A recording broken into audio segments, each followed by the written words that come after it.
Naam, warigani mwanafamilia wa Mkubwa Media, kama ni mara yako ya kwanza hakikisha unabonyeza alama nyekundu iliyoandikwa subscribe.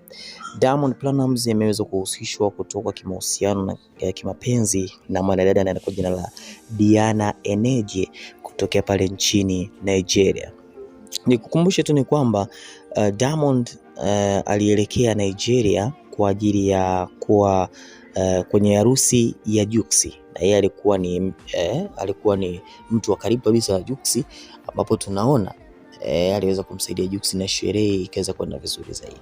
Sasa hii inasemekana kwamba Diamond pamoja na mrembo huyu wapo katika mahusiano, na kiukweli inaonekana wa Nigeria sasa hivi wanatamani kupata mwanaume kutokea Tanzania kutokana na harusi iliyofanyika vizuri zaidi ya Jux, ambapo wengi wanaifananisha harusi hiyo na Davido na kusema kwamba harusi hiyo imeweza kuishinda au kuipiku ile harusi ya Davido pamoja na Chioma, wakisema kwamba hii harusi ya Jux ni nzuri na ni kubwa na haiwezi kufananishwa na harusi yoyote ya star mkubwa kule nchini Nigeria.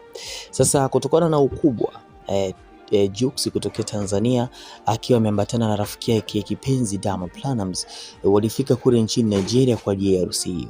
Sasa wakati wa harakati za zile sherehe tunaona mwanadada Diana Enege alikuwa amepita karibu au kando ya Jux, na Jux akamshtua rafiki yake Diamond Platnumz akimwonyesha, bwana kuna pisi hapo rafiki yangu, na kitendo hicho Diamond pia akamuona mwanamke yule, kitu ambacho kimetafsiriwa kabisa kwamba Diamond ni kwamba alikuwa na mahusiano ya karibu na mwanadada huyo.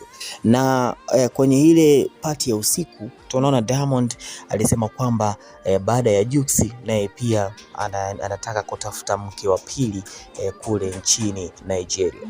Unajua Diamond bado hajaoa na amebarikiwa watoto Nazari, Tanasha pamoja na Hamisa, lakini bado hajaoa, kitu ambacho mashabiki zake wanatamani siku moja Diamond aweze kuoa, lakini yeye aliweza kuvunja ukimya na kusema kwamba naye pia ataoa mke pale nchini Nigeria. Na kiukweli harusi ya Jux imeweza kuwashtua wengi na pia kuwaamsha walio wengi kwamba Watanzania nao pia tuko vizuri Afrika. Yani unajua kwa heshima Jux aliyowapa wa Nigeria na kuweza kumchukua Priscilla na kumuoa, ndoa ambayo kiukweli imeonekana kufuatiliwa na wengi pale nchini Nigeria na kuzua gumzo, basi Enege inawezekana pia akaolewa na Diamond. Dondosha mwanao kisha na subscribe.